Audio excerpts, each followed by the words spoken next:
Hello everyone, and today I will be doing a scored review on the game Alphadia Genesis. Now this game was published by Chemco and developed by X-Create. Now this game is a turn-based RPG. It's pretty standard.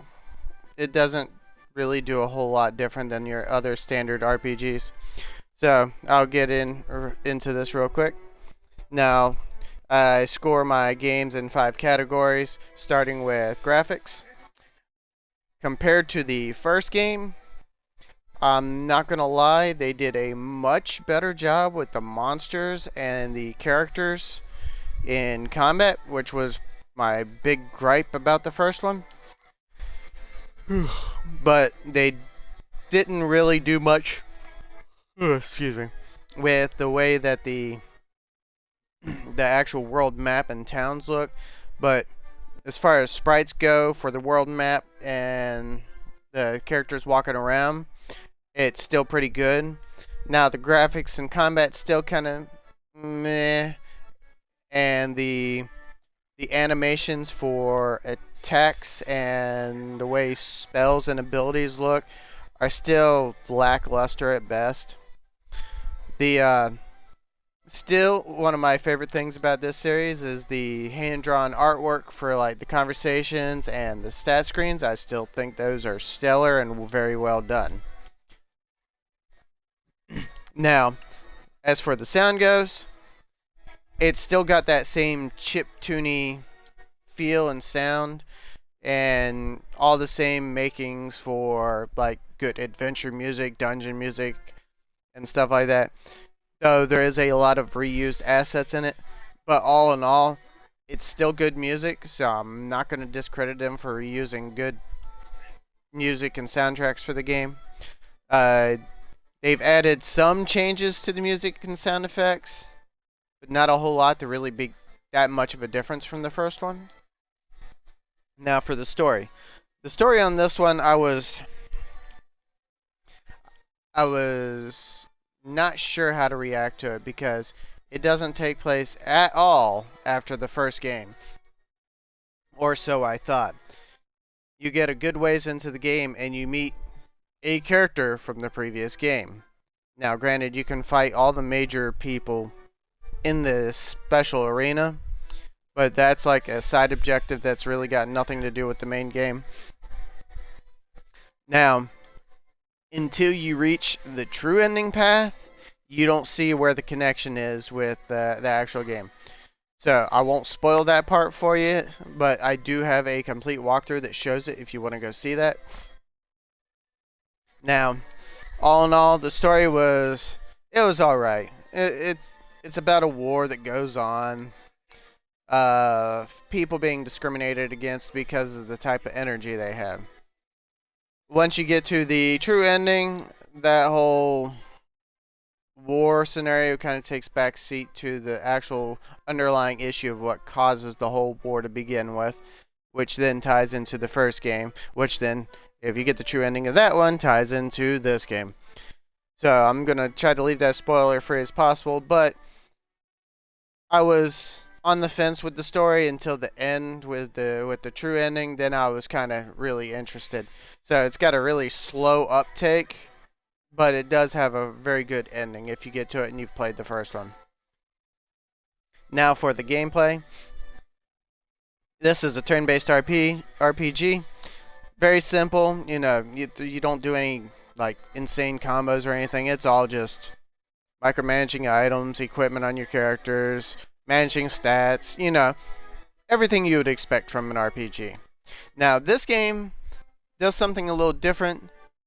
I've never played a game that's had something what they call the boost system, where you get in combat, you'll see that I have 5 chips next to the thing. That's a boost gauge, and you can use 1 to 5 a turn, and you recover 1 a turn unless you have certain equipment.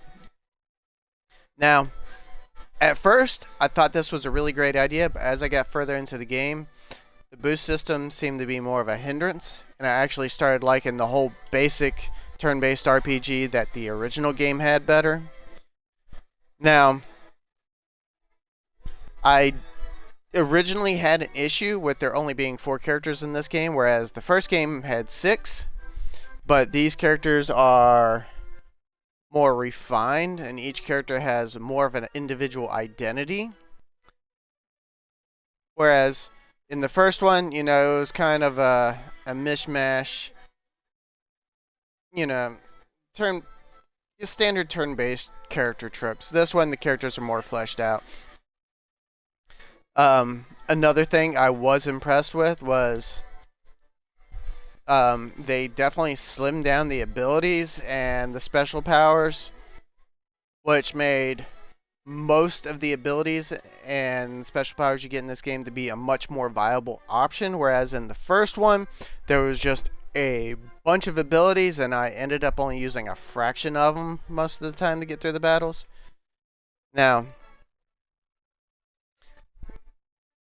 outside of that, the inventory system is a bit cluttered, and you're limited on like how many accessories you can have, which, I mean, in all honesty, you only have 2 accessory slots per character, so you shouldn't need more than 8 of an accessory anyway.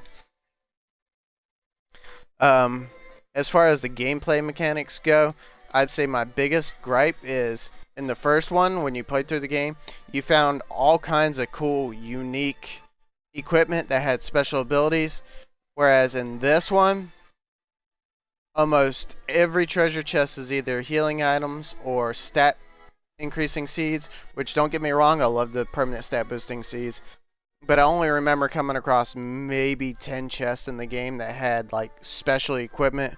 One's early in the game, and the rest is all late game. So, I was a bit disappointed on the equipment. It was all pretty much copy and pasted equipment, but higher stats every so many levels. So, outside of those minor gripes, the gameplay is still solid for a turn-based RPG. Now, as a cosmetic issue, this is nothing against the game itself, but I was a bit disappointed that 3 of the 4 characters used a variation of the sword. You got a standard longsword, a broadsword, a rapier, and then the 4th person uses a naginata. Now, in the first game, each character had a completely unique, different weapon set. Frey had twin daggers, Ara had guns, Ina had chakram, Corone had wands, Walter had spears, and the last guy, Grand, I think was his name, my favorite character, I can't believe I forgot his name, I'm pretty sure it's Grand, used katanas. So, each character had a very uniquely different weapon. Just a minor gripe. Now, the last category is achievements. Now, this game definitely suffers from your stereotypical achievement issue with RPGs. Whereas in almost all RPGs, you get like staggered achievements here and there throughout the story, and maybe doing a few minor things, but almost all the rest of them are end game. You've done all of this, you've done all of this, you've completed this, which takes pretty much the course of the entire game. Now, as I've stated in every other review, I score a game based on 5 being average instead of the industry standard of 7 or 8. Now, while this game did a lot better, it also failed in almost as much. I'm glad that they tried some innovation, like the boost system. I will give them that. So, while I don't think it's worse, I'm not saying it's better. I'm going to give this game a 6 out of 10. It's still a slightly above average RPG with a slightly above average story. Still love the character art styles, the music, and the fact that this is a to the roots style RPG. So, if you're looking for an RPG to like fill a spot, either the Alphadia Genesis games will, fill in the need. It won't be anything grand, but it's still a decent RPG experience. So, 6 out of 10. and I'll see you guys in the next review.